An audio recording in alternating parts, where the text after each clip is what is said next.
Hi friends, अभिमान academy का फिर से आपका स्वागत है और 69,000 शिक्षक भर्ती से जुड़े सभी अभ्यर्थियों को मेरा हार्दिक प्रणाम।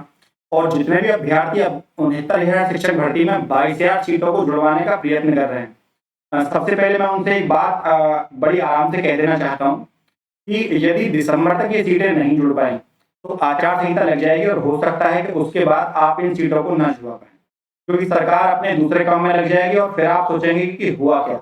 ठीक है ना? तो समय रहते हुए जाग जाइए और सब संगठित रहिए। अभी क्या है, अभी आंसर की वाले अलग अभ्यर्थी के 69,000 शिक्षक भर्ती का हिस्सा है सब अभ्यर्थी। 1,46,060 अभ्यर्थी पास हुए। 1,46,060 अभ्यर्थी जब पास हुए तो उसमें से 69,000 की मान लीजिए, सपोज करिए आपकी सबकी सरकार ने काउंसलिंग करा भी दी, तो तब भी लगभग कितने, लगभग 70,000 से समथिंग 70,000 से ऊपर अभ्यर्थी हमारे फिर भी 76,060 अभ्यर्थी हमारे फिर भी रह जाएंगे। 77,060 तो 77,060 अभ्यर्थी कहाँ जाएंगे? वो सब 60 पर परीक्षा पास करके बैठे हैं, 3 साल हो गई। तो आप सब अलग अलग क्यों हैं? आप कुछ अभ्यर्थी एमआरसी के ऊपर विवाद कर रहे हैं, कुछ अभ्यर्थी विवाद कर रहे हैं उसके ऊपर, आंसर की के ऊपर, मतलब लगभग 7 से 8 मैटर है जिनके ऊपर विवाद चल रहा है। तो मेरा मानना ये है कि अभी संगठित होकर इन सीटों को जुड़वाने का प्रयास करिए, कम से कम ज्यादा से ज्यादा अभ्यर्थी यहाँ पर सेलेक्ट हों। जिस मान्य ने हमारे ईडब्ल्यूएस कोटे का को लेकर जो बातें चल रही हैं समाज में, जो चर्चा चल रही है, माननीय बेसिक शिक्षा मंत्री जी ने कहा भी है कि आप उसकी जांच करा लीजिए। हालांकि वो दूसरी बात है कि उनकी जो भाई की पत्नी है वो भी सरकारी कर्मचारी है, ईडब्ल्यूएस का कोटा यहाँ पर। हाँ, लेकिन फिर भी 8 लाख से ऊपर अगर इनकम नहीं, यदि नहीं होती है तो वो मान्य होता है। चलो वो बात एक अलग है, लेकिन बात यह है कि वही सरकार जब ईडब्ल्यूएस कोटा 69,000 शिक्षक भर्ती की बात आती है तो वो अपना हाथ पीछे खींच लेते हैं और कोर्ट में जाकर लड़ते हैं कि हम इसमें ईडब्ल्यूएस कोटा नहीं दे सकते क्योंकि ये बाद में आया है, भर्ती प्रक्रिया पहले से शुरू है। वहीं मूल निवास जो माने गए हैं वो दिसंबर 2020 तक के मान लिए, लेकिन ईडब्ल्यूएस को मानने में दिक्कत है, जो कि 14 तारीख को 2019 में आया था। पेपर हुआ था हमारा 18 में 6 जनवरी को, 1 साल बाद आया। लेकिन फिर भी सरकार की मर्जी है, सरकार अपनी मर्जी चलाती है, सरकार जिसकी चल रही है तो अपनी मर्जी चला भी रहे हैं। लेकिन यहाँ पर मेरा कहना यह है कि जो संगठित रहिए सब अभ्यर्थी, अलग अलग मत बढ़िए। यदि आप अलग बढ़ते हैं तो उसका फायदा सरकार उठाकर ले जाएगी और आप भर्ती से वंचित रह जाएंगे। क्योंकि इम्पोर्टेंट बात ये भी है, यदि आप प्रॉपर भर्ती को नहीं कर पाए, यदि आप भर्ती को पूरा नहीं कर पाए तो आपका फायदा क्या? आप 69,000 शिक्षक भर्ती में इतनी अच्छी भर्ती निकली है, इतना अच्छा मौका है। इलेक्शन टाइम में सरकार ने एक समय ऐसा भी था कि शिक्षा मित्रों की बात मान ली थी और आज नौकरी कर रहे हैं, नंबर भी मिले थे उनको। तो वो बात एक अलग मैटर है, लेकिन इम्पोर्टेंट ये है कि इस समय संगठित रहिए। और देखिए मामला बिल्कुल 69,000 शिक्षक भर्ती में 22,000 सीटों को जोड़ने का जो मैटर मामला है इस समय बहुत ज्यादा ट्रेंडिंग कर रहा है और बहुत ज्यादा चर्चाओं में है ना। वो दूसरी बात है, हमारा सौभाग्य है कि हम भी उस टीम का एक हिस्सा है जो इन सीटों को जुड़वाने का प्रयास कर रहा है। लेकिन सबसे बड़ी बात यह है कि आप सब अलग अलग ना होकर एक संगठित रहिए और सीटों को, क्योंकि आप हो सकता है यदि देखिए आप यदि सरकार का अपोज करेंगे कि आपने हमें 22,000 सीटों को नहीं जोड़ा, यदि आप सरकार का अपोज करें, आप सोचिए यदि आपने अपोजिशन कर भी लिया सरकार का, तो क्या सरकार अपनी गलती मान लेगी एमआरसी को लेकर? सरकार बिल्कुल नहीं मानेगी। कोई सरकार ऐसी है जो अपनी गलती मानेगी? आपको क्या लगता है कि जो जांच होगी, माननीय की जो भाई की जांच होगी, तो उसमें कुछ होगा? जो हमारे राज्यपाल महोदय हैं आनंदीबेन पटेल, उनके पास मुद्दा जाएगा, वो देखेंगे दैट्स ऑल फाइनल। भाई जिसकी सरकार होती है उसको कौन हटा सकता है? आप समझिए इस बात को। तो बजाय यहाँ पर कोई काम गलत करने के, आप 22,000 सीटों को जुड़वाने को लेकर एक हुई, संगठित हुई, क्योंकि संगठन में ही शक्ति है। यदि आप बिखरेंगे, अलग अलग होंगे, और बहुत से मेरे भाई ऐसे हैं जिन्हें ट्विटर चलाना नहीं आता, सबसे पहले वो एक यूट्यूब पर जाकर एक वीडियो देख लीजिए। यूट्यूब एक ऐसा अच्छा प्लेटफॉर्म है, आप वहां पर कुछ भी सीख सकते हैं। तो वहां पर जाकर आप एक ट्विटर कैसे चलाते हैं उसकी एक वीडियो देख लीजिए। बड़ी हास्यास्पद बात है कि मुझे अपने शिक्षक भाइयों से ऐसी बात कहनी पड़ रही है, क्योंकि बहुत से भाई ऐसे हैं जो गांव देहात से बिलोंग करते हैं, उधर ऐसी सुविधाएं नहीं है, ऐसा जमाना भी नहीं है, क्योंकि दाल चटनी रोटी खाने वाले मेरे भाई जरूरी नहीं है ट्विटर चलाते हो, ये बहुत नॉर्मल बात है। लेकिन फिर भी कहना ऑकवर्ड यूं लग रहा है क्योंकि आधे बच्चे चला रहे हैं, आधे नहीं चला रहे। लेकिन फिर भी मैं कहना चाहूंगा एक वीडियो आप जाकर देख लीजिए यूट्यूब से, आपको वहां पर वीडियो मिल जाएगी।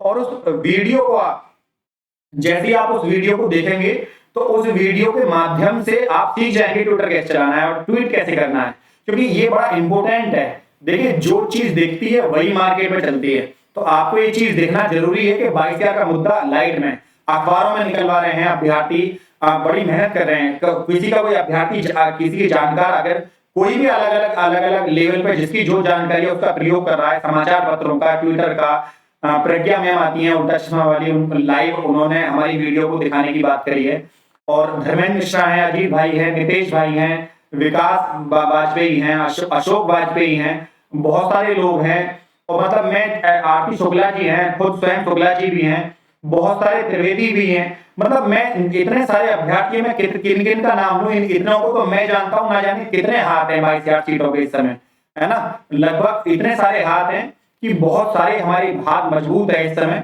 और सभी लोग बहुत अच्छा काम कर रहे हैं। उम्मीद यह है कि बजाय एक दूसरे को डिमोबिलाइज करने के संगठित रहिए और आगे बढ़िए।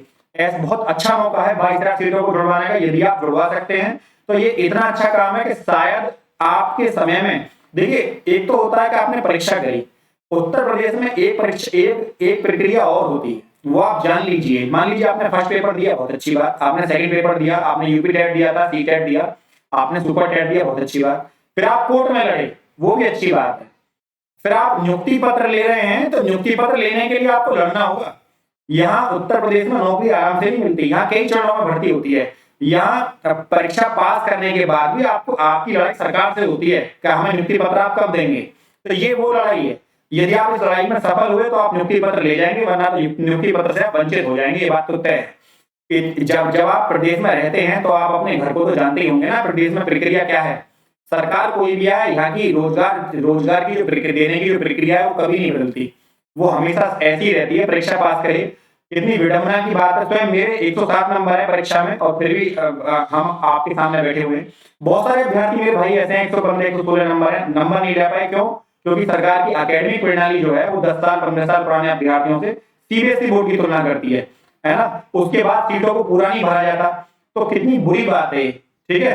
तो सबसे बड़ी बात यह है कि आप इस बात को समझिए, और लीगली भी मैं इस बात को आपसे कहना चाहता हूं कि हर चीज से हम पीछे नहीं है, लेकिन इंपोर्टेंट ये है कि इस समय की नजाकत को जानते हुए सब अभ्यर्थी संगठित रहिए, और जो आपको दिशा निर्देश, देखिए कुछ अभ्यर्थी तो इतनी मेहनत कर रहे हैं नौकरी के लिए, वो आपको ये भी बता रहे हैं कि ट्वीट किस पर करना है, वो आपको ग्रुप में मैसेज भेज रहे हैं कि इन मैसेज पर ट्वीट करिए। देखिए उनको क्या काम है, उनको भी वही नौकरी चाहिए जो आपको चाहिए, उनको भी वही सैलरी मिलेगी जो आपको मिलेगी, लेकिन फर्क बस इतना है कि वो आप इस कार्य को अपना धर्म समझकर काम करते हैं, और आप केवल वहां पर चैटिंग के माध्यम से आ रहे हैं कि सर लिस्ट कितने पर लगेगी। रोज रोज आप हमसे मैसेज करके ये पूछें लिस्ट कितने पर लगेगी, तो मैं कहना चाहता हूं हमारे 60% भाइयों की सबकी नौकरी लगेगी यदि आप संगठित हैं तो, ठीक है। आपको आपकी नौकरी ना लगने, प्रदेश में 2,40,000 पद खाली हैं, जिस प्रदेश में 2,40,000 पद खाली पड़े हों, ऐसे प्रदेश में इनको क्यों ना भरा जाए।